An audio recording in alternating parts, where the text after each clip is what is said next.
Cumplir 40 años supone estar en la plenitud de la madurez. La opinión suele ser más mesurada y con muchos elementos de juicio. Para este reportaje, entrevistamos a personas que cumplen 40 años y que nacieron en 1973, cuando el país fue estremecido por el golpe de Estado. Sus testimonios dan cuenta de cómo la historia de Chile y las suyas propias se entrelazaron con una marca indeleble. Hablamos con un nieto de Allende y otro de Pinochet, con hijos de detenidos desaparecidos en dictadura y también con víctimas de la violencia ultraizquierdista en los 80. La opinión de estos involuntarios protagonistas del 73 en el reportaje de Mónica Pérez. Es la voz de los 40 y esto es Informe Especial. Mi nombre es Augusto Pinochet Molina, Alejandro Salvador Fernández Allende. Yo nací el 14 de mayo, me llamo Natalia. Nací el 5 de noviembre de Mi nombre es 1973. Alejandra Obando. Nací el 23 de enero de 1973. Mi nombre es 7 de marzo de 1973. 73.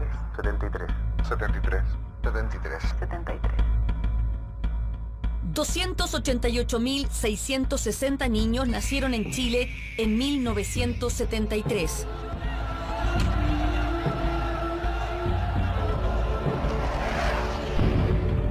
Un año marcado a fuego en nuestra historia por el golpe de Estado que derrocó a Salvador Allende y del cual se cumplen 40 años. Mi vieja estaba embarazada de prácticamente 8 meses, tuvo síntomas de parto. O sea, a través de ella me imagino que habré vivido emociones tremendas. Toda una generación de chilenos que hoy está cumpliendo también 40 años.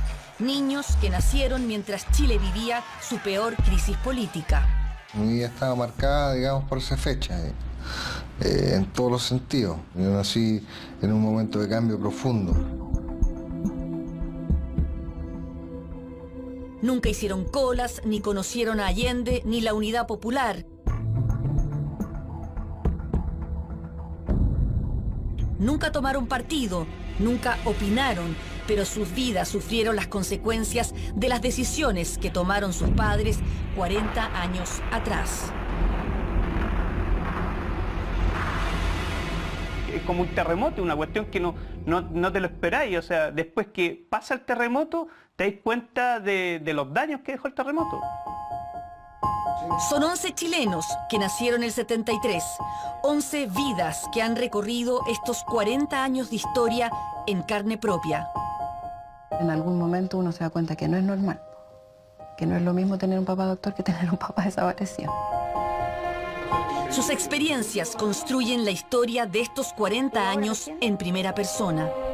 Ellos eligieron otra cosa que yo jamás hubiese elegido. Y veo claramente el dolor y es un dolor además que no se cura. ¿Cuáles son los hechos que marcaron a la generación del 73? ¿Qué recuerdan del peor quiebre institucional de Chile? ¿Cuál fue la música o la moda que acompañó estos 40 años? ¿Cómo lograron superar esta marca de nacimiento? ¿Y cómo miran ellos el Chile de hoy? Creo que durante mucho tiempo nuestra generación se sintió aterrada de muchas cosas. De conversar, de contar tus problemas, de llorar. Es la voz de los 40.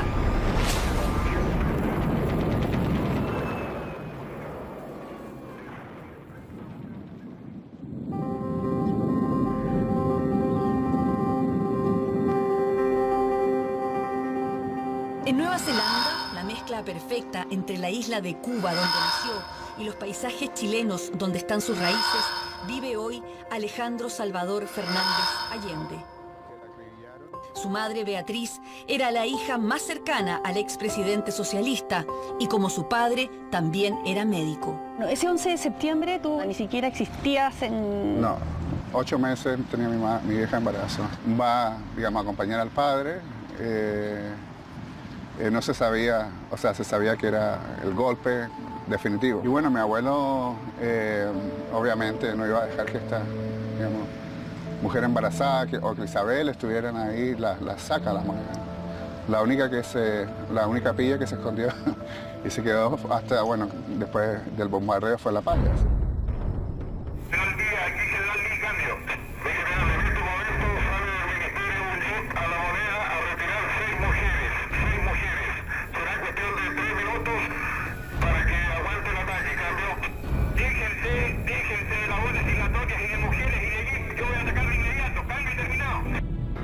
Veo cómo abandonan la moneda y Beatriz regresa. Me pide que le abra la puerta y la deje entrar. Yo le digo que las instrucciones del presidente son que abandonen la moneda y le cierro la ventanilla de la puerta. Beatriz Allende se asiló en la Embajada de Cuba y viajó a la isla junto a su esposo y su hija 2 días después. Alejandro nace en La Habana en noviembre de 1973. El día que yo nací, ponte tú, fue fidel al nacimiento de mi vieja. Y ahí, eso dicen que hay una famosa frase que dijo, este niño conoció las balas antes de nacer, etc. Entonces, mi vida ha estado desde chico, ¿no? Muy marcado por esto.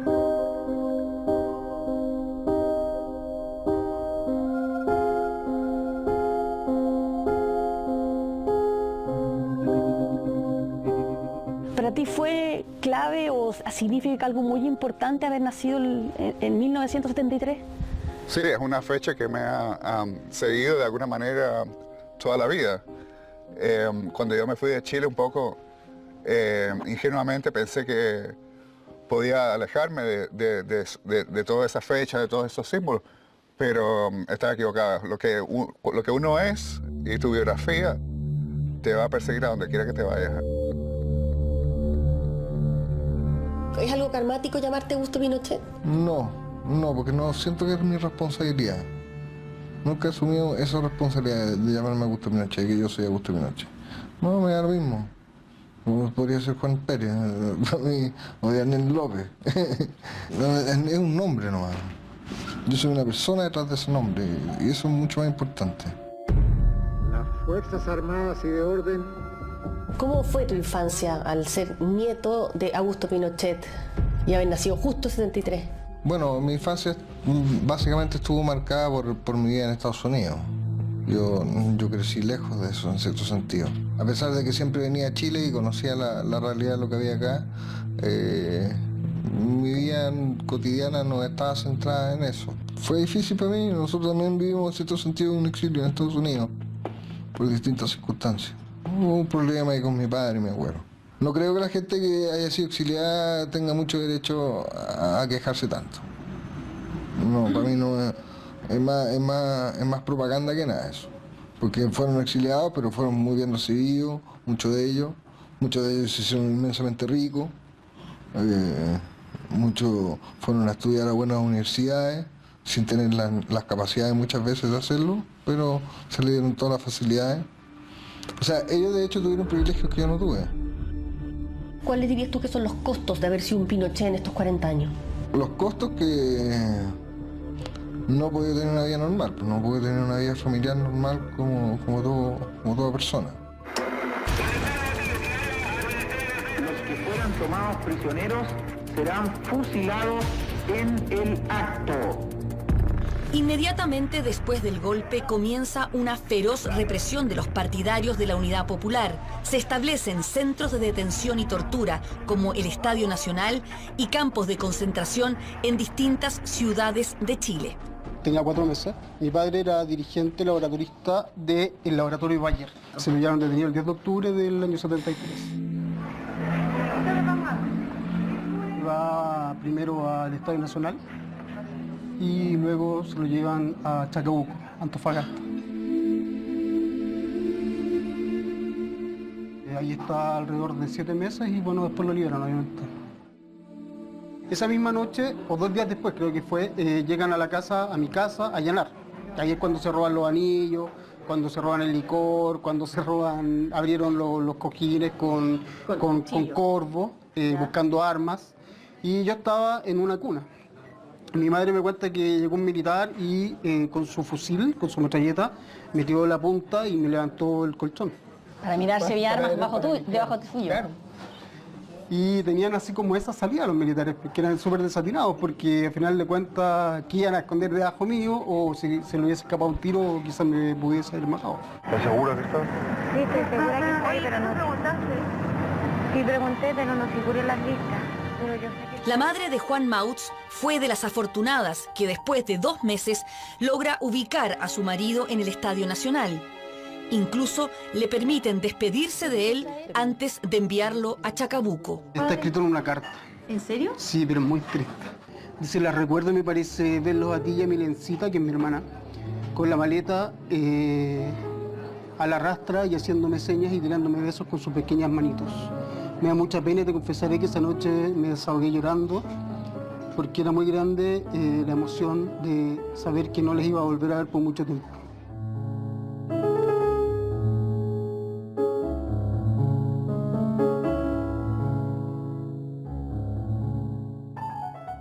¿Te da penita todavía? Que son tristes estas cartas.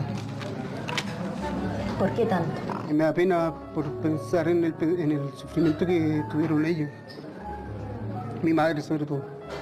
Me da lata también sentir que no tendrían por qué haber vivido esto. O sea, por pensar distinto, no era justo lo que vivieron. No fue justo. Hay un preso que está pidiendo que salga la lista oficial de los detenidos para que sus familias sepan que están aquí. En 1973, este Estadio Nacional se vació de hinchas para llenarse con detenidos políticos. Los gritos de gol fueron reemplazados por desgarradores pedidos de auxilio. Fue un cambio radical, tal como lo recuerda el hijo de uno de los ídolos futbolísticos de entonces, Guillermo Páez, que nació el 3 de mayo de 1973. Gente de izquierda, gente de derecha, gente de centro. En ese tiempo esas 80.000 personas en el estadio eran todos unidos. Guillermo Páez hijo, quien hoy es contador auditor, recuerda que la relación de Colo-Colo 73 con Allende era estrecha. Mi padre, un reconocido allendista. Mi padre tuvo que enterrar una foto que él tenía al lado de Salvador Allende. La enterró en el patio, la tuvo que enterrar. Mi abuelo era general de ejército en esa época, la época del golpe. Fue un apoyador del golpe. La banda presidencial. Fue secretario de la Junta. Y era reconocido dentro del ejército como uno de los opositores a que el gobierno se perpetuara. Que el gobierno militar se perpetuara más allá de 4 años. Por esto es que claramente fue un poco desterrado y fue enviado a Punta Arenas.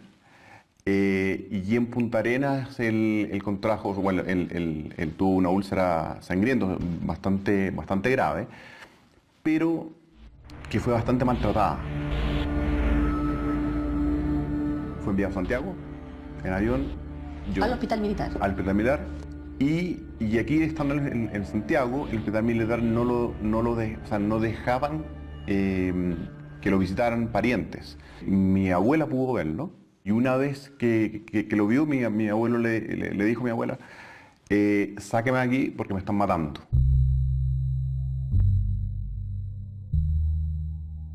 Sebastián Valdés Lutz, hoy empresario, tenía entonces 1 año y 7 meses. No recuerda nada de su abuelo, solo mantiene los relatos familiares, relatos en los que 40 años después persisten las dudas respecto de su muerte. Nosotros sabemos que hay muchas coincidencias entre el caso de mi abuelo y el de Frei. Inmediatamente después del golpe, muchos opositores huyen de Chile o se asilan en embajadas. Algunos también pasan a la clandestinidad, especialmente los militantes del MIR que creían en la resistencia interna. Entre ellos, uno muy joven. Solo 23 años tenía Alfonso Chanfró, era estudiante de filosofía, dirigente estudiantil, quien fue detenido y traído acá, a Londres 38. Su hija Natalia había nacido en mayo del 73 y tenía 1 año, 2 meses cuando pierde a su padre. El 30 de julio del 74. Ahí es cuando lo detienen, en la noche, estando los 3 en el departamento. ¿Los 3 tú también? Mi mamá, Mi papá y yo, claro.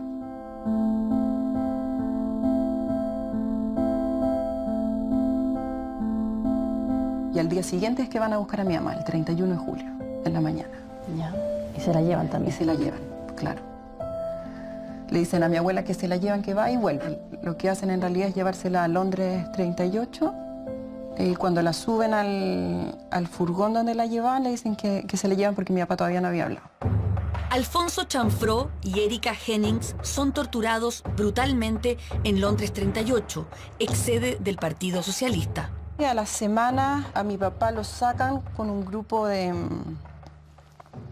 6 o 7 personas y dejan que se despida de mi mamá, el guatón Rom. Pero mi papá le dice que si la expulsan a Francia, porque me imagino que habrá sido una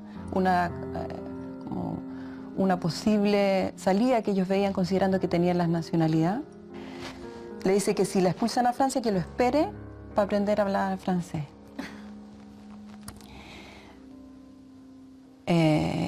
Y entonces mi papá lo sacan y de ahí se pierde el rastro. La mamá de Natalia fue enviada a los centros de detención de 3 y 4 Álamos hasta que en noviembre del 74 la expulsan junto a su hija a Francia. Se piensa que Alfonso Chanfró fue ejecutado finalmente en Colonia Dignidad, pero no se ha podido establecer a ciencia cierta y sus restos tampoco han sido hallados. Tengo una anécdota que cuento porque encuentro que es súper decidora para una niña de 7 años. Yo tenía un gato en Francia, yo vivía en un primer piso, entonces el gato entraba y salía por la ventana del departamento. Y el gato obviamente se mandaba a cambiar y un día se mandó a cambiar y no volvió en meses. Entonces yo un día llego del colegio y mi mamá me dice, adivina quién volvió que no venía hace tiempo. Lo último que se me ocurrió fue el gato, lo primero que se me ocurrió fue mi papá. Al pensarlo después, digamos, lo que evidencio es que estaba esperando, es que finalmente viví una infancia albergando la esperanza. Esperando que llegara, o sea, creyendo en la posibilidad de que podía volver, porque finalmente la desaparición es eso, es desaparición, es así de ambiguo, es que no está más. En algún momento lo declaraste también muerto, psicológicamente para ti. Sí, como yo digo, yo lo maté cuando tuve que contarle a mis hijos, a mi hijo mayor. A los 2 años y tanto me preguntó, lo único que me dijo fue, ¿y tu papá? Qué pregunta más simple. Me pilló tan de sorpresa, el pobre, que lo único que atiné, que en realidad no atiné, sino que lo único que pasó fue que me puse a llorar. Si hay algo que creo que es terrible de la desaparición es la duda y la no certeza y la espera permanente. Entonces, si hay algo que yo no quería transmitirle a mis niños era la duda. Entonces, por eso yo tuve que asumir en algún momento, tuve que hacer el ejercicio consciente de decir, mi papá está muerto. Cosa que hasta ese momento, yo tuve el Víctor a los 28. Es decir, hasta los 28 años yo, persona que decía, tu papá está muerto, y decía, no, mi papá es desaparecido.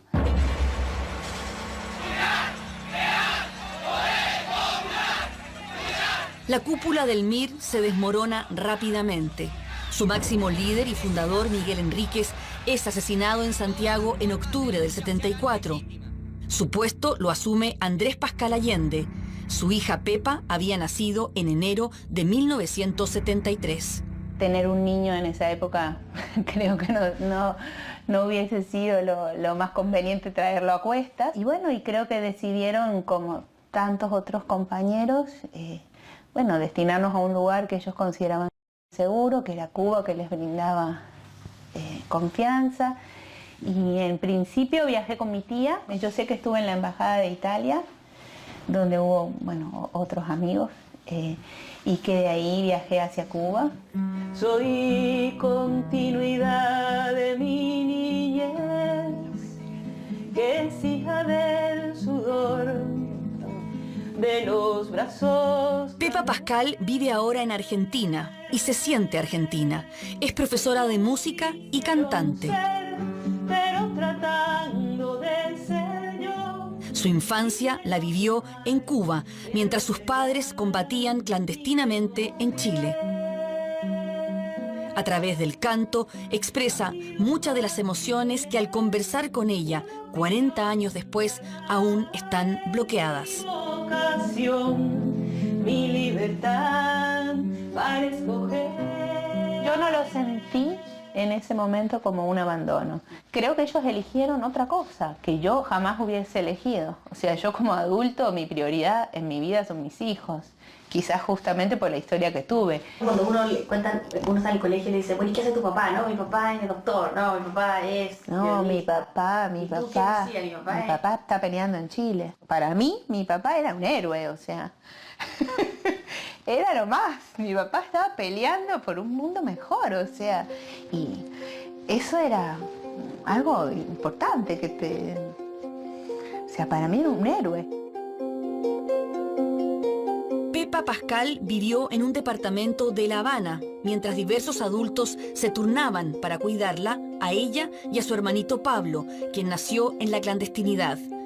Ese niño, del que Pepa se sentía más madre que hermana, murió de meningitis a los 4 años. Creo que fue el momento más triste, más doloroso, que mis papás no estaban. Te marca el hecho de que, bueno, ¿qué pasó?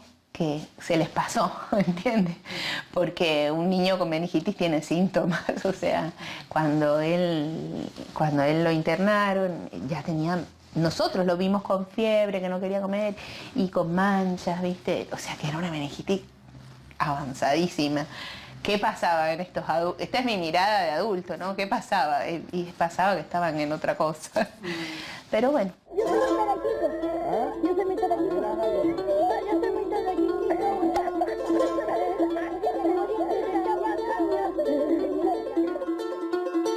A pesar de las heridas, los niños del 73 tratan de ser eso, niños. Unos en Chile, sin enterarse mucho, otros en el exilio, sufriendo desde chicos lo que la historia de sus padres les había heredado demasiado pronto. Nosotros veíamos dibujos animados del soviético o de Checoslovaquia, que eran una lata. El nieto de la Missy que te contaba, él me habló de Hulk y del Hombre Araña, porque en Cuba obviamente eso no se daba en la tradición. Entonces me dijo, bueno, tú que eres grande, tú vas a ser Hulk y yo voy a ser el Hombre Araña. Los chicles los estirábamos al sol, les poníamos pasta de dientes, lo masticaba yo, después se lo daba al otro, después el otro al otro, el otro al otro, y todo el mundo masticaba el mismo chicle durante una semana, que hoy yo digo, ay Dios mío. Pero eso era así. Cuando venía a Chile a veces me juntaba con niños de Chile y se burlaban de mí, pues me decían que yo era gringo. Yo me enojaba mucho, sí, porque yo me sentía un chileno. En Chile, ella de Estados Unidos tiene que estar defendiendo a Chile también. Eso siempre había comentarios y cosas de Chile. Y yo tenía que empezar a aclararlo. Por ejemplo, una vez me tocó discutir que Chile no era una dictadura comunista. Que la sensación de niño era, mira, había como un temor, mira, era todo tranquilo, pero no hables muy mal de Pinochet, porque alguien lo puede saber. Esa era como, yo me acuerdo cuando hablamos entre los amigos, oye, si hablamos mal de Pinochet, era como, hablemos entre nosotros, no va. ¡Qué alegría!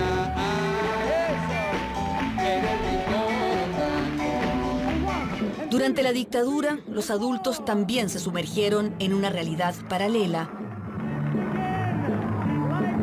Una especie de anestesia que hacía olvidar lo que realmente estaba pasando. La televisión fue el gran escape.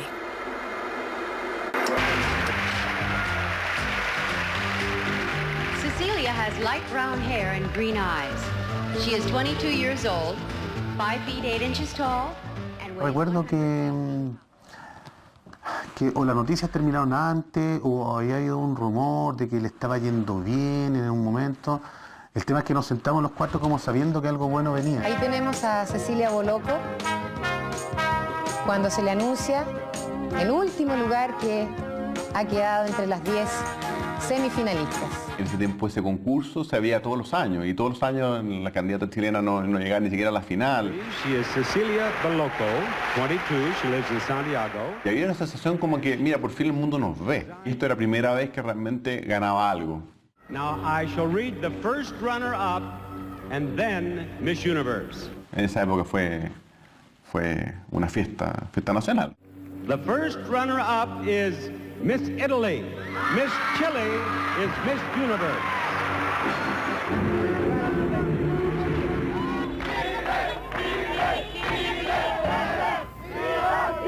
Decir que ganamos, que podemos ganar cuando hay ganas de ganar, ¿viste? La fui a ver a TN, bueno, sacamos una foto con ella. Yo estaba feliz, feliz de haberla conocido. Bueno, una vez también tuve la suerte de compartir con ella en la mesa. También tenía una relación con mi familia, no muy cercana, pero tenía una cierta relación. New Miss Universe, you have won all the cash awards and the magnificent prizes totaling almost $250,000. El tema de las Misses nunca ha sido mi tema ni nada por el estilo. Lo que sí recuerdo es pensar en la posibilidad de tener la tribuna de una Miss y por lo tanto en la posibilidad de llegar a ser Miss para poder decir lo contrario de lo que ella, o sea, ella que decía que Pinochet ella apoyaba y su general, como tener esa posibilidad también uno de decir que en realidad, ¿saben qué? Ella no tiene idea de nada de lo que está pasando en este país y en este país pasa esta otra cosa. Tener la tribuna que ella tenía. Pero no todos pudieron evadir la realidad que se imponía. Mientras sus hijos crecían felices en Cuba, Beatriz Allende decide quitarse la vida, igual que lo había hecho su padre un 11 de octubre de 1977. Su hijo Alejandro tenía 4 años. Yo me acuerdo que yo estaba saltando en una cama histérico diciendo, pero ¿por qué no la llevan al doctor?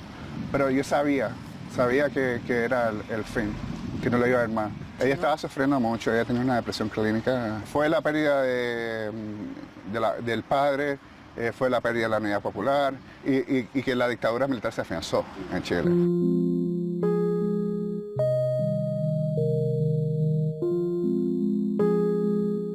No hay día que uno piense en ella. Beatriz es la madre también y yo rezo por ella y pido por ella. Y cuando tengo un día malo en el trabajo, estoy bajo estrés, abro una pantalla en la computadora, busco su foto, la veo y ya para mí eso me ayuda a vivir lo que sea que yo esté pasando.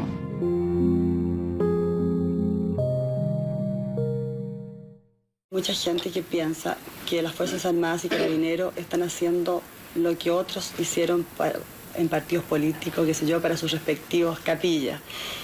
¿Qué hay de cierto de esto y qué piensa ustedes? Señora, en realidad su pregunta causaría bastante reacciones violentas en mi gente. Me acuerdo de un aeropuerto. En el aeropuerto, unas personas hablando de mi abuelo. Hablando negativamente de él. Y yo me acuerdo que me acerqué a mi padre y le empecé a hacer preguntas.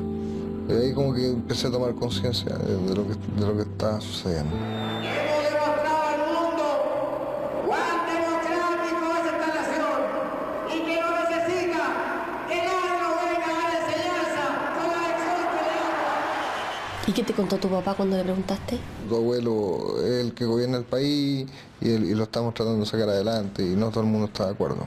¿Qué recuerdas de tu abuelo, por ejemplo? Cuando venías a visitarlo. La veía muy poco. ¿Sí? Sí, era difícil verlo. O sea, era un hombre muy ocupado.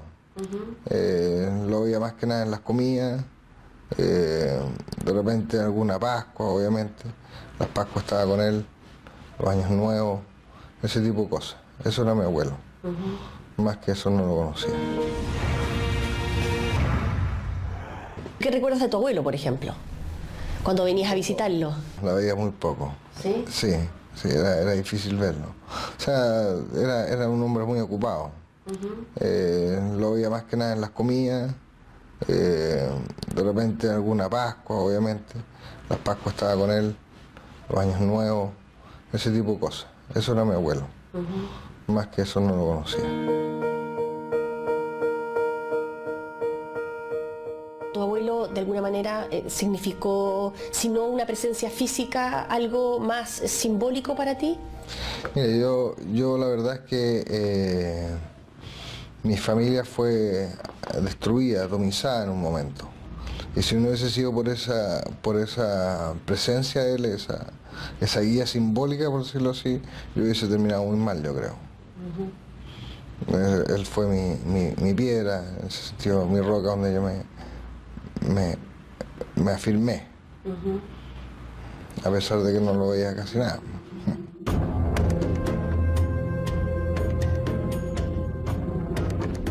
Mientras tanto, Augusto Pinochet recorría Chile, reorganizando el país. Su preocupación era, como buen militar, la integración de los territorios extremos. Cuando estábamos en Cochrane, él fue a inaugurar la central hidroeléctrica que por fin nos iba a dar luz. La gente lo quería mucho en esa zona.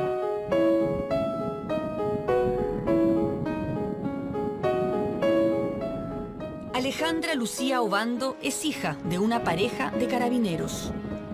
Nunca me dijeron Lucía porque mi mamá también se llama así, pero lo atribuían, y que nací el 73, y era como, hija de Paco, le pusieron Lucía. Lucía por Lucía de Pinochet.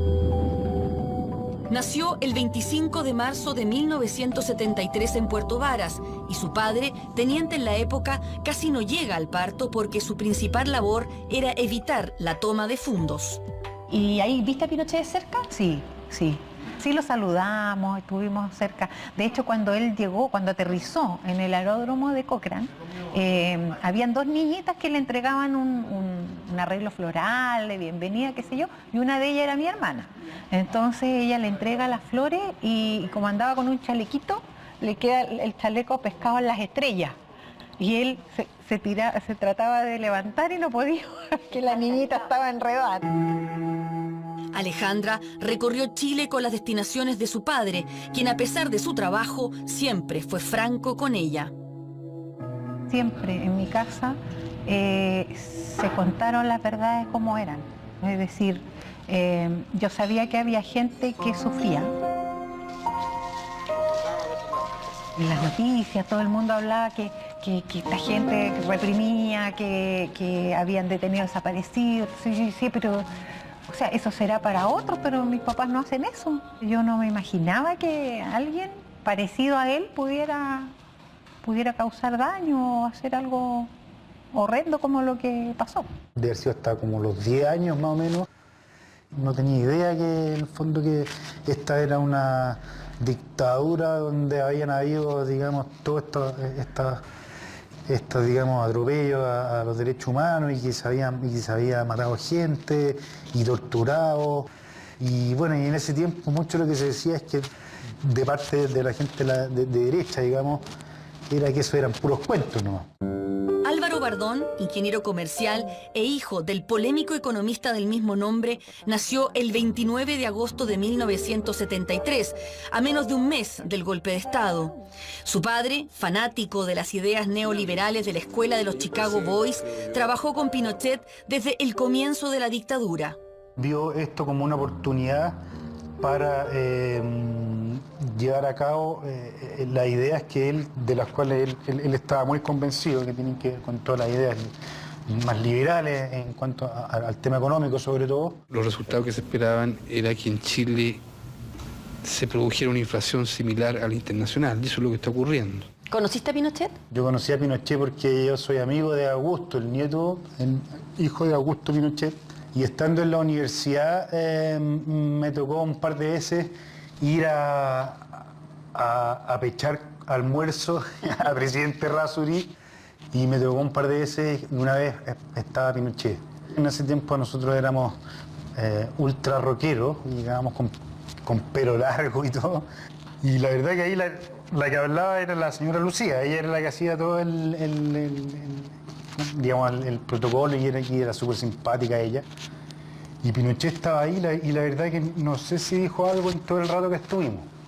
Estaba así, hacía sus típicos gestos y sonrisas ahí, pero era una persona bien, así como distante. El odio quedó atrás, no vuelvas nunca, sigue hacia el... Bardón es un amante de la música hasta el día de hoy. Incluso estudió profesionalmente durante un tiempo.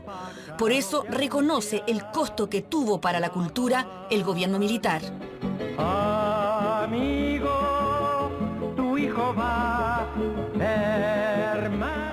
gusta la música de Víctor Jara, pero me gusta por la música, no me gusta por el discurso.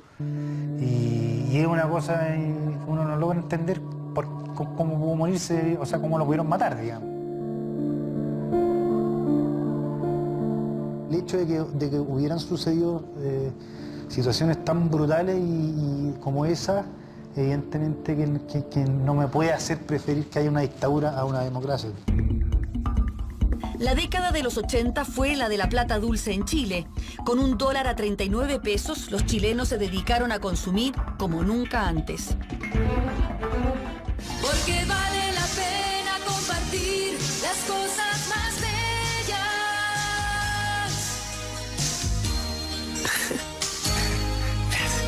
Sí, esa sonrisa valió la pena. Porque comparte contigo las cosas más bellas. Todos quieren AIRT. Sin embargo, la crisis del 82 echa por tierra el reordenamiento económico de Augusto Pinochet. Las empresas quebraron y los bancos colapsaron. Sebastián Valdés lo vivió en carne propia. A nosotros nos marcó mucho porque mi mamá quebró ahí. Me acuerdo que fueron a embargar la casa y claro, empezaron a desaparecer todo. Empezó a desaparecer todo y ahí empezó a haber un nivel de inseguridad enorme. Mi papá además trabajaba hasta las tantas, no volvía nunca. Eso generó mucho más, además hubo mucho conflicto familiar por el tema. ¡Iba a caer! ¡Iba a caer! ¡Iba a caer! ¡Iba a caer! La gente endeudada queda en la calle. El desempleo pavimenta el camino a las primeras protestas. ¡Trabajo! ¡Justicia y libertad! ¡Pan! ¡Trabajo! ¡Justicia y libertad! ¡Pan! ¡Trabajo! ¡Justicia y libertad! Yo era súper intrusete como todo niño. Un día me meto, estoy como intrusiando el closet y de repente encontré muchas cartas y empecé a revisar las cartas y eran así como tal cual como te estoy mostrando ahora, estaban llenas de sentimientos. Y me dio mucha pena las cartas y me puse a llorar leyendo las cartas, tenía 8 o 9 años. Pero yo nunca hice el link y nunca asocié a por qué existían estas cartas, porque no tenía idea de que había habido un golpe militar y todavía no tenía esa parte... Hasta tus papás nunca te contaron a ti No. que había habido un golpe, que tu papá había estado preso, eso no lo sabía. No, entonces yo decía, ¿por qué mi papá estaba en otro lugar? Y entonces pensé que había estado preso, no sabía por qué había estado preso. Años después, mientras veía una película junto a su padre y su hermana, entendió lo que llevaba años callando. Su padre había sido preso político y torturado. Juan tenía 11 años. Fue algo que me alivió, pero que también me llenó de rabia. Volqué como toda esa ira cuando empecé a hacer como a participar de las protestas y esas cosas. Y sentí que tenía algo por qué luchar, como que nació en mí algo por qué luchar.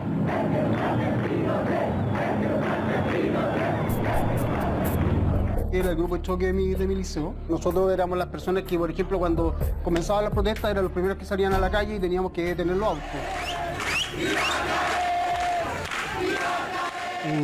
En ese entonces se ocupaban cepillos, le decíamos nosotros, que eran unos fierros que tenían miguelitos o clavos o púas, exacto, que tenían púas, entonces tirábamos eso, parábamos las micros y se detenía todo el tránsito. ¿Iba ahí encapuchado? No, nunca. Otro niño vivió esas mismas protestas desde la acera opuesta. Eliezer Llévenes tenía 12 años y su padre era un comerciante que se oponía a estas movilizaciones. Mi papá era sindicalista, era presidente del sindicato de las ferias libres de La Granja. Simón se opuso a lo que ellos pretendían con la población civil en ese momento, que era amedrentarla, ¿ya? Que no salieran de sus casas, que no trabajaran, que finalmente pudieran hacer causa común con ellos, algo que mi papá nunca quiso hacer. Un 2 de abril de 1986, mientras Simón Llévenes, militante de la UDI, trabajaba en su bazar y su familia se preparaba para tomar once, la vida les cambiaría. Mi papá me dijo, oye, por favor, cómprale papas fritas a tu hermano y entran a tomar once. Le compré, entro, voy cerrando el portón y escucho los disparos. No me di cuenta en ese momento lo que había pasado, ¿ya? Pero siento el grito de mi mamá que dice Simón, y sale corriendo y pasa por delante mío, y yo ahí quedo como helado y me doy vuelta y sigo a mi mamá y veo que sostiene a mi padre en su falda sangrando. Y miro alrededor y están mis otros dos hermanos, que la Yosen y Simón.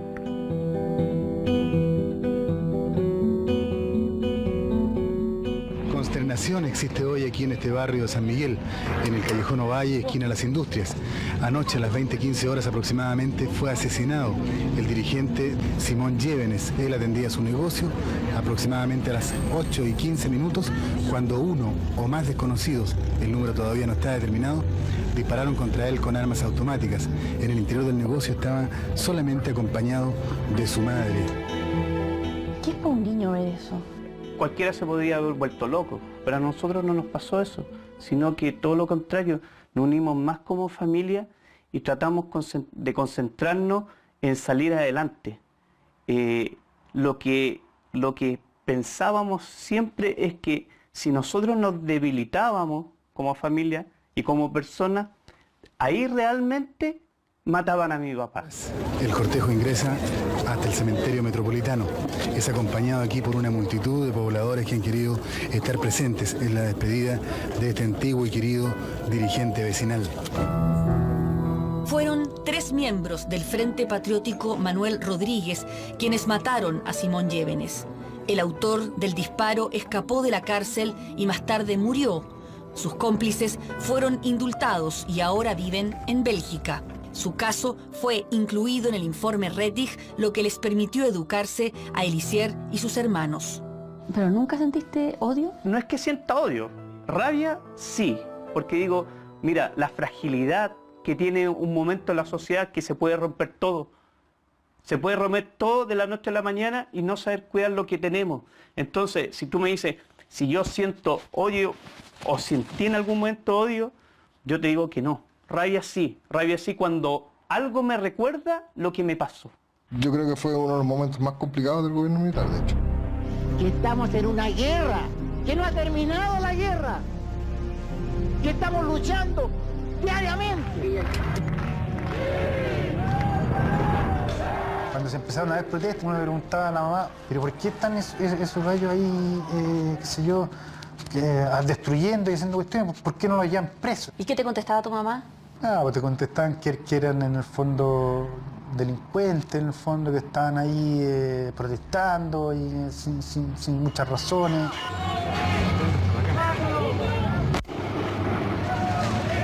Cuando empezaron las manifestaciones en la época de los 80, mi papá trabajaba en la 21 Comisaría de Estación Central.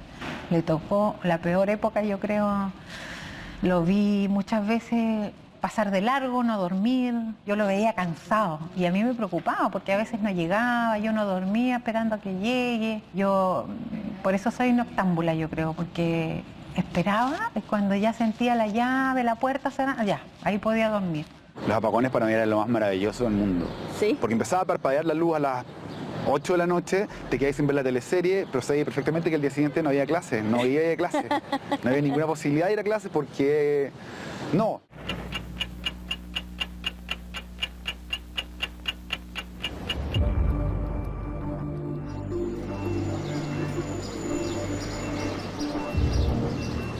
Pablo Illanes nació el 12 de marzo de 1973. Hoy es dramaturgo y vive en Nueva York. En los 80 era un niño de clase media de Ñuñoa. Alejandro Obando estudiaba en el Liceo 1. Desde el momento en que yo descubrí lo que significaba una dictadura y quién era específicamente Pinochet, hasta, no sé, que ganó Elwin, el sentimiento era de terror y de pánico y de, no sé, algo puede ocurrir, pueden llegar a tu casa. Me acuerdo, por ejemplo, también cuando era muy chico, alguna vez íbamos caminando por la calle con mis padres, o con mi mamá, yo creo que éramos los dos solos, y yo recogí algo de la calle, recogí un papel, y mi mamá reaccionó de una manera tan exageradamente, como, no se te ocurra recoger nunca más nada de la calle, es muy peligroso. Y yo no entendía demasiado, hasta que, bueno, lentamente empezaron a explicar que había una cosa que era un panfleto, que decían cosas en contra del status quo, y que a menudo eso generaba problemas y consecuencias que eran muy aterradoras. Yo nunca escondí que era hija de carabinero, nunca. Además me sentí orgullosa, pero a algunas personas no le parecía. Entonces muchas veces me amenazaron, querían pegarme, por ese solo hecho. Familias divididas, familias que no dominaban todo lo mismo, matrimonios incluso que de pronto uno era más cercano al régimen y otro no. Pero en general era una especie de ensalada política que costaba mucho asimilar. Aplausos, gritos de viva Pinochet. Muchos saludos, está recibiendo el primer mandatario en estos momentos. El 7 de septiembre de 1986, el Frente atenta contra Pinochet. Fue bien traumático eso. Yo venía llegando de la nieve, me acuerdo, y estaba viendo una película y empezaron a interrumpir la película con noticiarios donde aparecía esto. Y así me enteré yo del asunto. Yo vivía en la Florida, en Vicuña Maquena, y todos los domingos de la tarde se escuchaban muchas sirenas, a las 7:30 de la tarde. Y un día no pasaron, pero sí empezaron a pasar helicópteros y muchas redadas, o sea, muchos carabineros por todas partes. El hospital Sótero del Río. A las pocas horas vinieron y nos encerraron en la casa, básicamente. No nos dejaron salir. Fue la primera vez que sentí miedo realmente de que algo le pudiese pasar. Inició un tiroteo intensísimo, con metralleta, con fusil. La verdad es que al principio no, como que no tenía nada que lo que estaba pasando, era como ver una película así. Pero después empecé a captar la magnitud de lo que había sucedido. Fue duro. Fue como una sensación así media terrorífica por el tema de los terroristas, digamos. O sea, uno decía, oye, los terroristas, qué increíble cómo hicieron esto.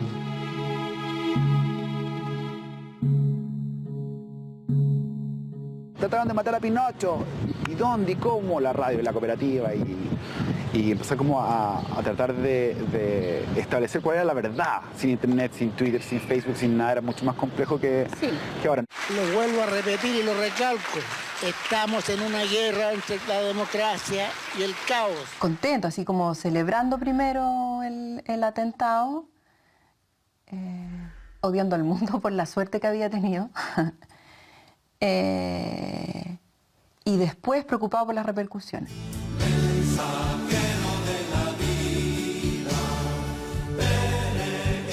La visita de Juan Pablo II en abril de 1987 fue un hito en todo Chile. Para la oposición se abría un espacio de libertad, para el régimen uno de legitimación.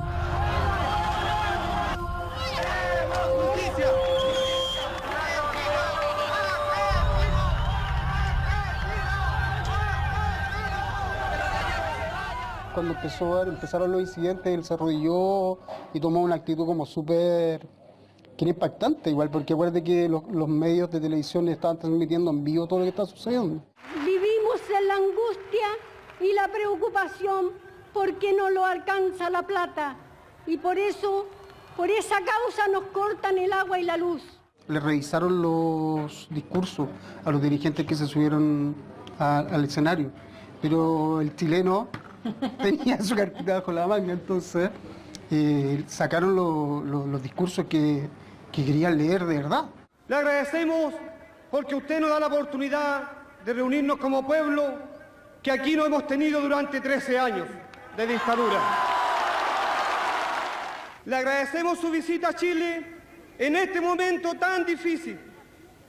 Creemos que usted tendrá un mensaje para que los poderosos dejen el orgullo y el egoísmo y nos dejen de matar en las poblaciones. Y que un poco dijeron ahí delante de todo el mundo cosas que nadie se atrevía mucho a decir.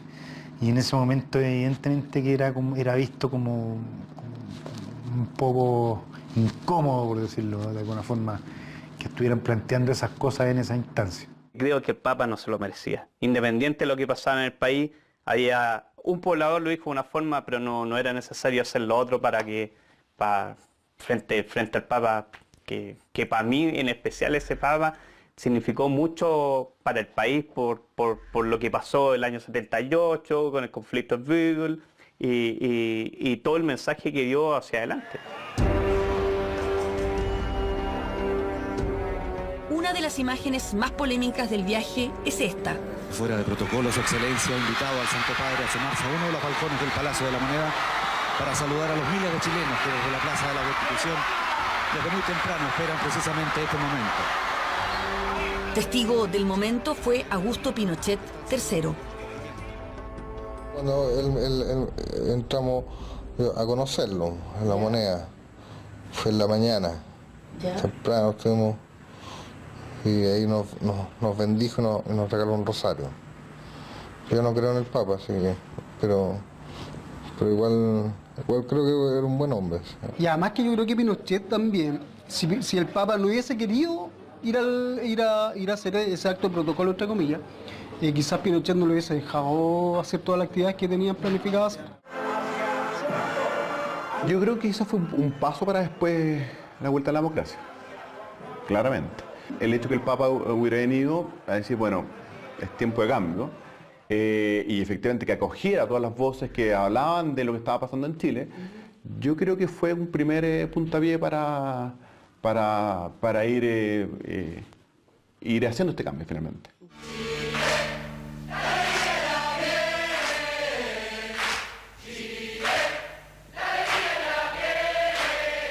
Para la mayoría de la generación del 73, el plebiscito del sí y el no marca su despertar a la política. Y me acuerdo también que había muchos compañeros de curso que por agarrarse mina iban a las caravanas del no y después se pasaban a las del sí. Eso era muy típico. Porque éramos chicos también, tampoco... Sí, pero lo tomaban tan en serio. Tampoco se lo tomaban tan en serio. Yo nunca lo hice, sí, pero sí, era divertido. Estaba claro en mi casa que había que votar que sí. Bueno, yo no votaba, pero sí mi mamá tenía claro que iba a votar que sí, porque si no se iba a transformar todo esto en una vuelta atrás, en un déjà vu rápido. Yo tenía 15 años, sin embargo, participaba activamente acá en esta villa donde habían 2 o 3 familias que eran pero comunistas totales. En la discusión más que nada yo siempre recuerdo que escuchaba, pero si no hubiese llegado Pinochet estaríamos todos muertos de hambre. Y por otro lado, sí, pero no era motivo para matar tanta gente. Y esa era la típica discusión al final. No más. Vote no. Fue súper lindo. Me sentí protagonista de la historia igual. Salíamos mucho a rayar, mucho a rayar. Nos metíamos entre medio de los buses y tirábamos los panfletos al suelo y cuando pasaban los buses se elevaban los panfletos, ¡guau! Y era un espectáculo. Íbamos a las caravanas, básicamente, nos metíamos con las banderas, participábamos. Era un año de mucha efervescencia política, fue muy especial. Yo creo que tocó a todos, nunca hemos tenido una elección como esa de nuevo. ¡Aló, presidente! ¿Piensa eternizarse el poder? Me acuerdo particularmente del último día de campaña donde salió Christopher Reeve, Jane Fonda. Yo que era cinéfilo, ver a Jane Fonda hablando de Chile era lo mejor que me podía ocurrir. Sí, digamos todos que sí, sí, el país merece el sí, sí, por un futuro mejor, sí, sí, sí, un país ganador. Siempre encontré que la campaña sí fue muy mala. Era una lata. ¿Y le decía eso a tu abuelo? No, ¿O a alguien no? No, jamás. Había tanto triunfalismo, me imagino, dentro de los propios cerebros que nadie consideró la posibilidad de una derrota de una manera tan rotunda.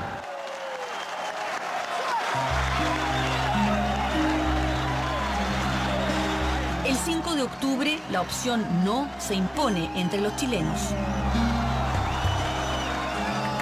¿Y por qué crees tú que ganó el no? Porque eran 17 años, había mucho desgaste. Había sido muy dura la cosa, no había sido un gobierno como los que vemos hoy día, que nomás salen a protestar un par de gallos en la calle, no, habían sido 17 años de cosas muy fuertes. Había sido muy dura la cosa, no había sido un gobierno como los que vemos hoy día, que nomás salen a protestar un par de gallos en la calle, no, habían sido 17 años de cosas muy fuertes.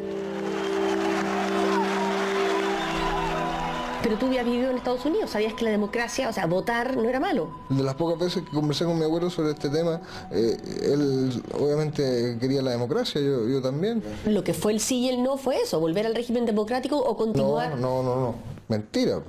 Era votar presidente por 8 años. Sí. Porque mi abuelo no era presidente, básicamente, no había sido nunca votado presidente. Ustedes tienen que producir el sí dentro de Chile. Eso es una falacia, decir que se votó a favor de la democracia. No, el hecho de que se haya votado recomenzó la democracia en Chile.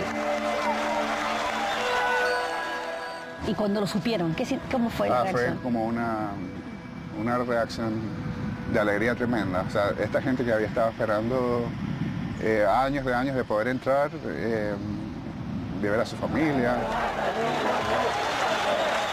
Yo pensaba que al otro día iba a cambiar todo, que finalmente el país se iba a acabar y iban a pasar las mismas cosas, pero después te das cuenta que no era tan así, era como el cuento del lobo.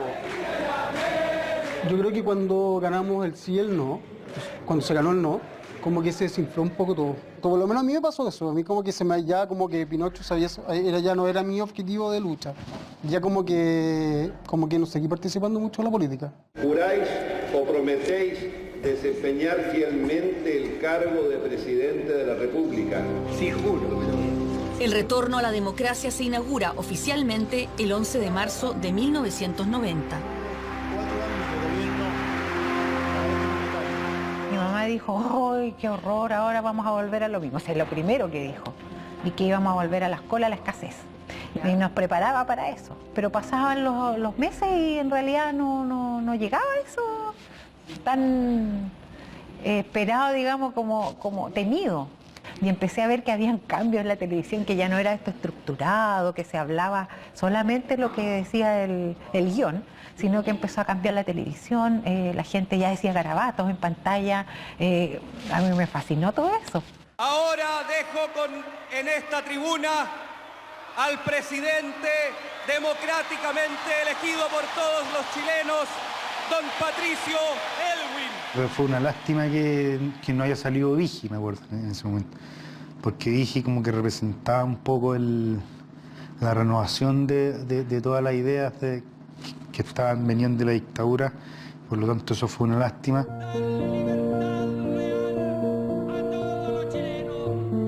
Con la llegada de la democracia, era el momento de volver. La generación del 73, que había estado fuera de Chile, comienza un viaje a un país que solo conocían en su imaginación. Me acuerdo, digamos, perfectamente el día que llegué a Chile, digamos. Yo creo que ya estaba Aylwin, sí. Nos subimos al auto y por la Alameda, ¿no? Y miro la moneda y veo esta cosa así, pequeñísima, gris, horrible. Yo en mi, digamos, imaginario infantil me hacía la idea de que esto era una cuestión así de como de 20 pisos.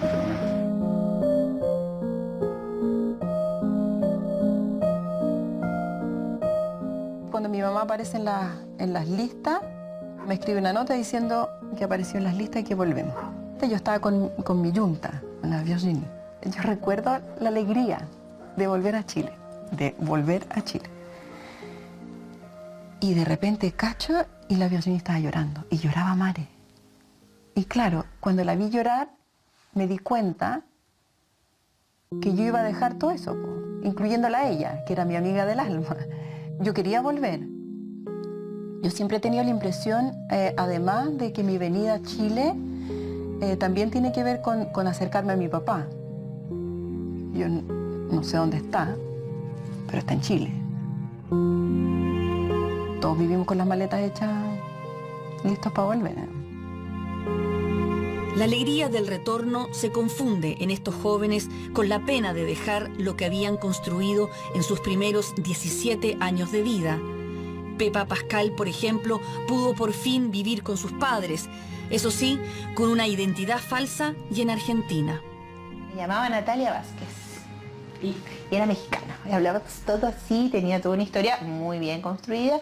Estudié mucho Mi papá me hizo estudiar mucho. ¿Cómo estudias mucho? Sí, Estudié mucho de México, de la historia de México, conocí los lugares. O sea, tú tenías que aprender realmente un personaje. Absolutamente. Creo que vivir con otra identidad es difícil para cualquier persona. En mi caso pasó a segundo plano eso porque lo doloroso era no ver más amigos cubanos. Después cuando todos fuimos retornando a los distintos caminos, a Chile, uno se fue a Francia, el otro se enamoró de una francesa, el otro se fue a Nueva Zelanda, el otro se fue... Creo que eso, en mi caso personal al menos, fue más... doloroso o lo sentí más que la ausencia de mis padres en la infancia, ¿entiendes? Porque en realidad mi familia fue eso. El desarraigo ha sido un sentimiento constante en estos hijos del 73. Al igual que Pepa, su primo Alejandro tuvo que aprender a vivir con otro nombre. Nací Alejandro Salvador Allende Fernández. Me invirtieron los apellidos para que el día que yo tuviera hijos hombres, digamos, el apellido Allende no se perdiera. Por orden de Fidel fue eso. Claro, lo cual me parece bien desde el punto de vista de un homenaje que Fidel le quiso hacer a su amigo. Pero bueno, yo soy una persona de izquierda, yo no soy parte de una monarquía. Entonces, claro, cuando cumplí la mayoría de edad, además yo sabía que no iba a tener hijos, ni tampoco me interesa, me volví a invertir los apellidos, mi hermana hizo lo mismo. Y más encima el Fernández que tengo yo es una chapa política de mi papá. O sea, tú ni siquiera eres Alejandro Fernández. No, ni siquiera. No, sería Alejandro Gallart. Gallart. Claro, que es catalano. ¿Y qué es el verdadero nombre de tu papá? Claro, él se llama Rodolfo Gallart Grau, se llama. Pero él se quedó con el Luis Fernández Oña, que es una chapa, es mentira, de su trabajo político. Una vez instalado en Chile, Alejandro estudió periodismo y trató de cerrar algunas heridas. Hubo una reunión con mi familia y me dicen, ¿quieres ver a tu abuelo? Y yo me quedé en una pieza y bueno, llegamos al servicio médico legal y ahí estaba él, digamos, cubierto con una sábana y lo descubrieron y ahí conocí a mi abuelo, como casi 40 años después. Y estaba cada una de sus partes.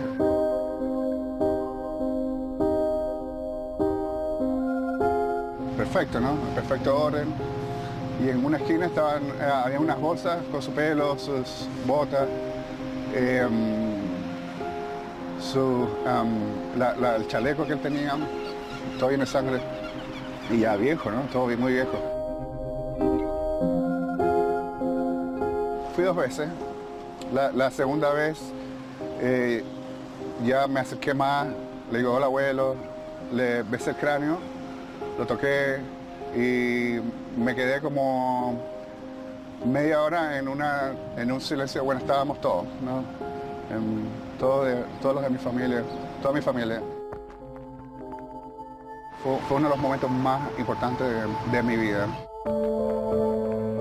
En medio de la crispación por el arresto de Pinochet en Londres, decide irse definitivamente a tratar de construir su propia historia, lejos de Cuba y Chile.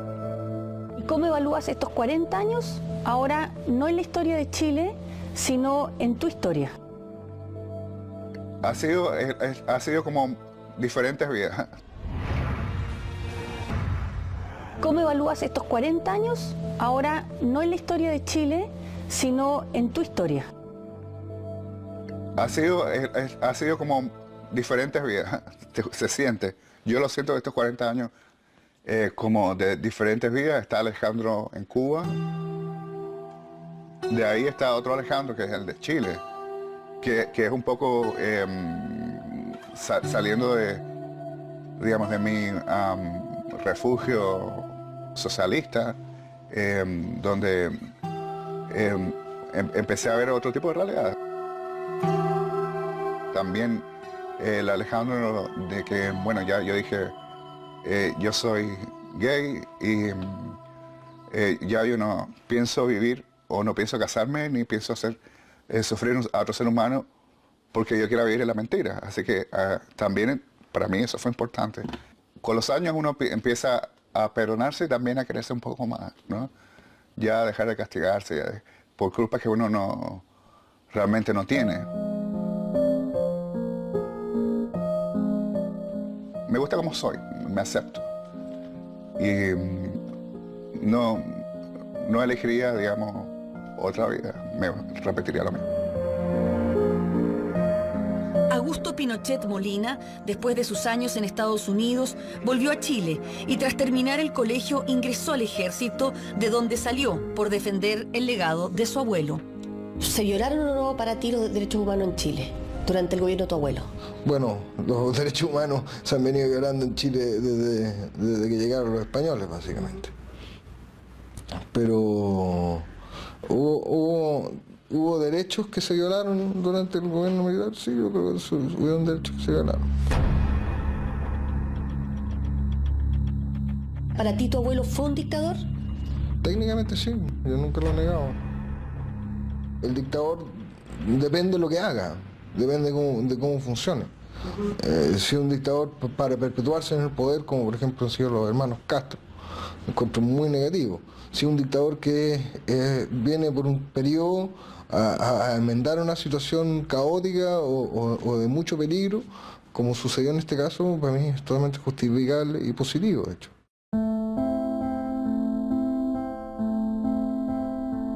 A pesar de sus historias disímiles, hay algo que une a estos protagonistas. Ninguno quiere que esta historia se repita.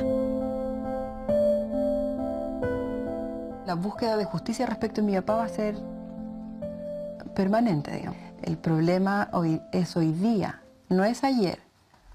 Hoy día no hay respuesta a las desapariciones, hoy día es que está ese tema presente. Mi papá está muerto, pero hoy día somos todos los que vivimos hoy día con desaparecidos. Y por lo tanto, mientras ese tema no se resuelva, no hay posibilidad alguna de cerrar. Y por lo tanto, lo que queda por delante es avanzar en eso, en cierres, pero no cierres artificiales, sino que cierres reales. Del MIR, ¿qué piensas?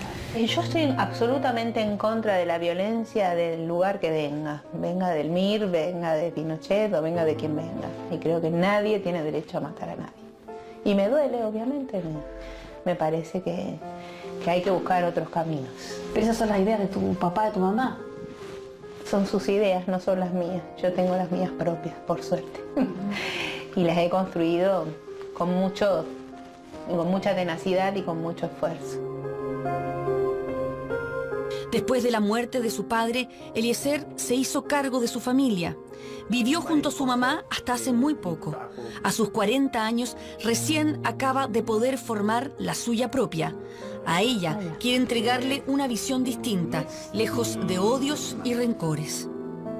Yo creo que a nosotros como sociedad nos falta valorar un poco todo lo que pasó, valorar lo bueno y lo malo, y además de eso tener un acercamiento más entre las personas.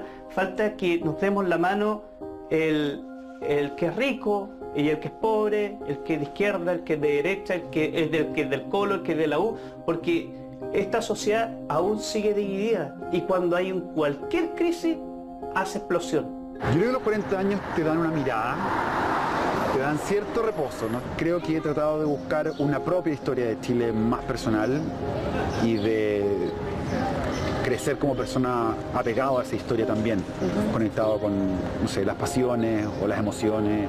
Todo este proceso fue doloroso, pero creo que le hizo, a la larga, le generó un aprendizaje al país que en la práctica le ha permitido superarse. El tema es que no vuelva a llegar una dictadura, que no se generen las polarizaciones ni las situaciones que de alguna manera son caldo cultivo para que aparezca una dictadura, ¿te fijas? Mira, todos los actos relacionados a Pinochet, a mí el sentimiento que generan es que lata porque polarizan el país. Que lata que siempre está marcando la agenda futura. ¿Te fijáis? Y que lata que cada vez que hablamos de política, cuando los ánimos se calientan, salga a la palestra. ¿Te fijáis? Yo lo único que quiero es que el juicio se haga yo creo que se ha hecho, lamentablemente, bueno, la persona ya está muerta, el juicio histórico yo creo que ya está hecho. Entonces hay que cortar y seguir de aquí en adelante. Creo que revisar qué pasa en Chile hoy, cómo está compuesto Chile por todas estas historias vividas, está bueno porque los de 40 hoy son el presente y son los que están trabajando y los que tienen hijos y los que están formando el Chile que va a venir. Lo que yo espero que nunca suceda en Chile es que volvamos a una situación de quiebre como la que tuvimos en esos años. Yo en lo personal no podía no estar. Así que en septiembre yo voy a Santiago. Y voy a estar ahí, voy a estar con mi gente. Y voy a estar con mi abuelo, voy a estar con mi madre. Y voy a estar con mi madre adoptiva. Y voy a estar un poco representando a las víctimas de la dictadura. Para que nunca más en Chile ocurra esto, ¿no? Para que nunca más es el deseo profundo de estos niños del 73. Las fechas marcan, sin duda, pero también son una oportunidad de detenerse y mirar atrás para sanar heridas y construir el futuro con la conciencia de lo vivido.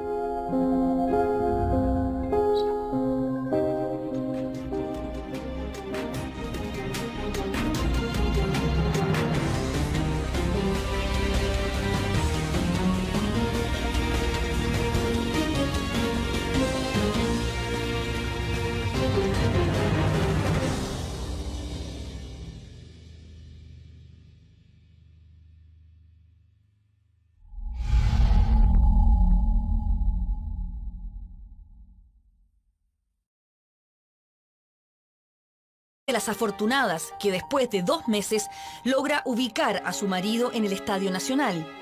Incluso le permiten despedirse de él antes de enviarlo a Chacabuco. Está escrito en una carta. ¿En serio? Sí, pero muy triste. Dice, la recuerdo, me parece verlos a ti y a Milencita, que es mi hermana, con la maleta a la rastra y haciéndome señas y tirándome besos con sus pequeñas manitos. Me da mucha pena y te confesaré que esa noche me desahogué llorando porque era muy grande la emoción de saber que no les iba a volver a ver por mucho tiempo.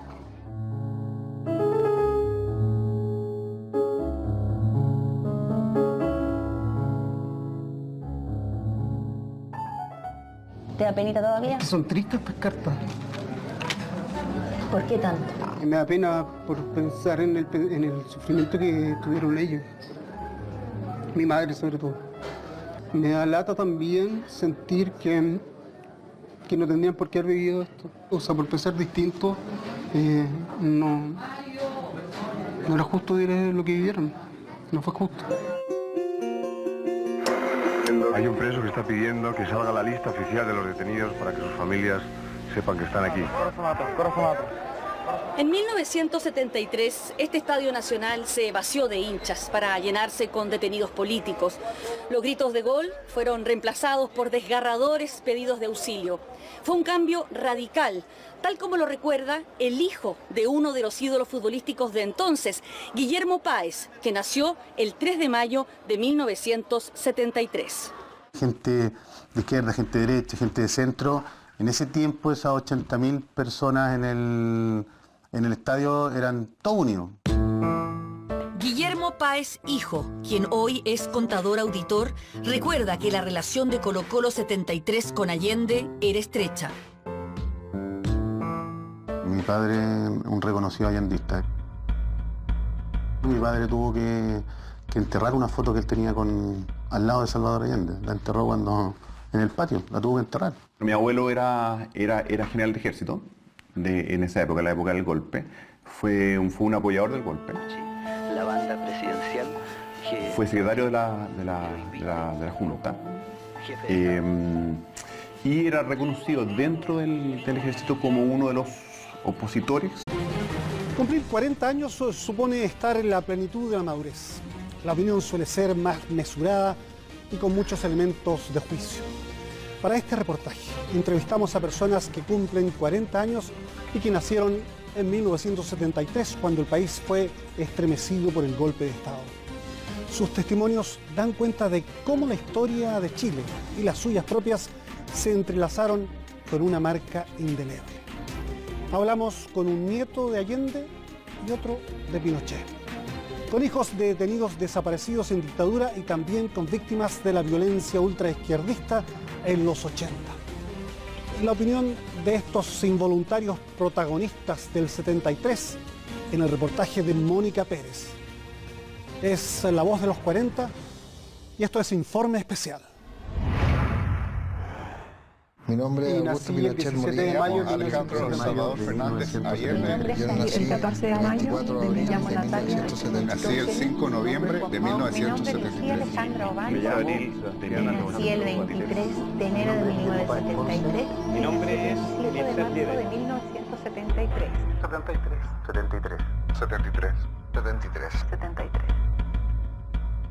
288.660 niños nacieron en Chile en 1973.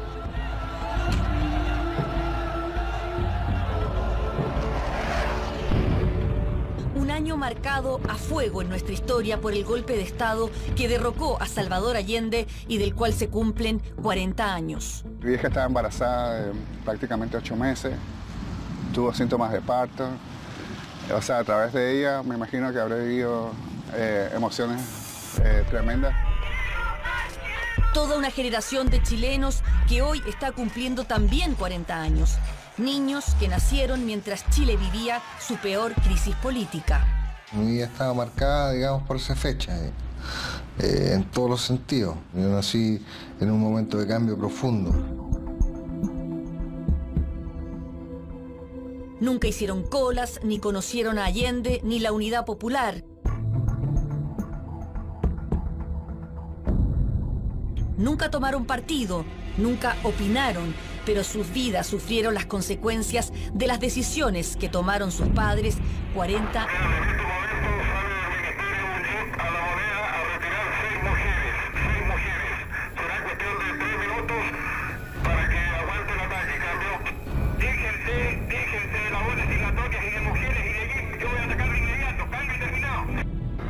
Veo cómo abandonan la moneda y Beatriz regresa. Me pide que le abra la puerta y la deje entrar.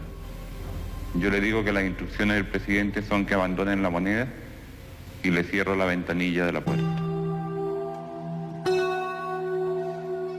Beatriz Allende se asiló en la Embajada de Cuba y viajó a la isla junto a su esposo y su hija 2 días después. Alejandro nace en La Habana en noviembre de 1973. El día que yo nací, ponte tú, fue fidel al nacimiento de mi vieja. Y ahí eso dicen que hay una famosa frase que dijo: este niño conoció las balas antes de nacer, etc. Entonces mi vida ha estado desde chico, ¿no? Muy marcado por esto.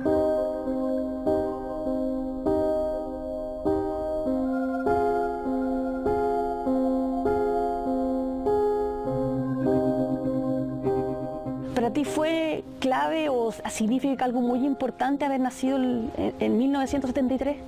Sí, es una fecha que me ha seguido de alguna manera toda la vida.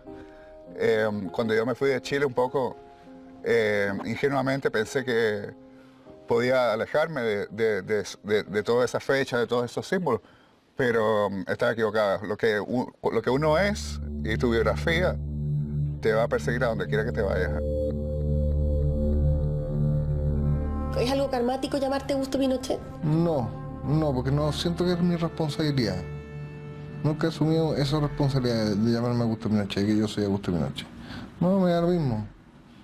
Podría ser Juan Pérez, para mí, o Daniel López. Es un nombre nomás. Yo soy una persona detrás de ese nombre y eso es mucho más importante. Las Fuerzas Armadas y de Orden. ¿Cómo fue tu infancia al ser nieto de Augusto Pinochet y haber nacido justo en 73? Bueno, mi infancia básicamente estuvo marcada por mi vida en Estados Unidos.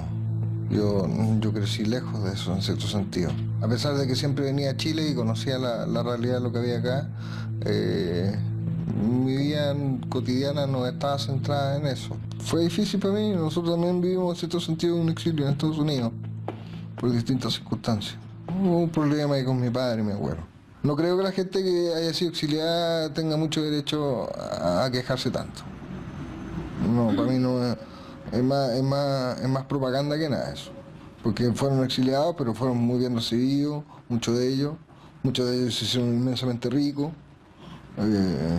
muchos fueron a estudiar a buenas universidades, sin tener las capacidades muchas veces de hacerlo, pero se le dieron todas las facilidades. O sea, ellos de hecho tuvieron privilegios que yo no tuve.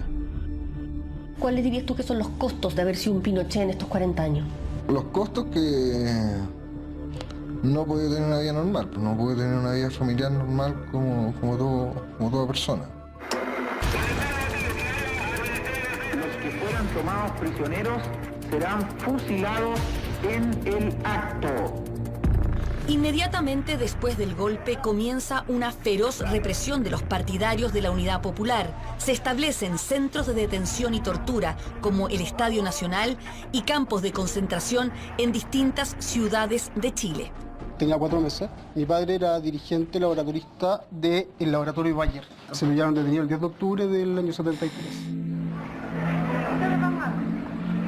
Va primero al Estadio Nacional y luego se lo llevan a Chacabuco, Antofagasta. Ahí está alrededor de 7 meses y bueno, después lo liberan, obviamente. Esa misma noche, o 2 días después creo que fue, llegan a mi casa, a allanar. Ahí es cuando se roban los anillos, cuando se roban el licor, cuando se roban, abrieron los cojines con corvo, buscando armas. Y yo estaba en una cuna. Mi madre me cuenta que llegó un militar y con su fusil, con su metralleta, metió la punta y me levantó el colchón. Para mirar si había armas debajo tuyo. Claro. Y tenían así como esa salida los militares, que eran súper desatinados, porque al final de cuentas, ¿qué iban a esconder debajo mío? O si se le hubiese escapado un tiro, quizás me pudiese haber matado. ¿Estás segura que estás? Sí, estoy segura que estoy, pero no preguntaste. Sí pregunté, pero no figuré en las listas. Pero yo sé que... La madre de Juan Mautz fue de años atrás. Es como un terremoto, una cuestión que no te lo esperáis. O sea, después que pasa el terremoto, te dais cuenta de los daños que dejó el terremoto. Son 11 chilenos que nacieron en el 73, 11 vidas que han recorrido estos 40 años de historia en carne propia. En algún momento uno se da cuenta que no es normal, que no es lo mismo tener un papá doctor que tener un papá desaparecido. Sus experiencias construyen la historia de estos 40 años en primera persona. Ellos eligieron otra cosa que yo jamás hubiese elegido. Y veo claramente el dolor y es un dolor además que no se cura. ¿Cuáles son los hechos que marcaron a la generación del 73? ¿Qué recuerdan del peor quiebre institucional de Chile? ¿Cuál fue la música o la moda que acompañó estos 40 años? ¿Cómo lograron superar esta marca de nacimiento? ¿Y cómo miran ellos el Chile de hoy? Creo que durante mucho tiempo nuestra generación se sintió aterrada de muchas cosas. De conversar, de contar tus problemas, de llorar. Es la voz de los 40.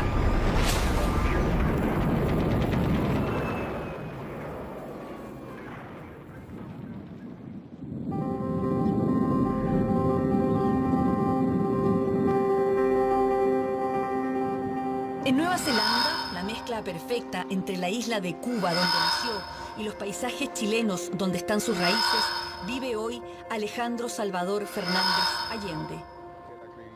Su madre, Beatriz, era la hija más cercana al expresidente socialista y, como su padre, también era médico.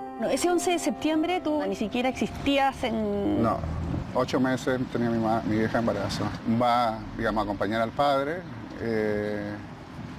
No se sabía, o sea, se sabía que era el golpe definitivo. Y bueno, mi abuelo obviamente no iba a dejar que esta, digamos, mujer embarazada o que Isabel estuvieran ahí, la saca la moneda. La única pilla que se escondió y se quedó hasta, bueno, después del bombardeo fue la palla.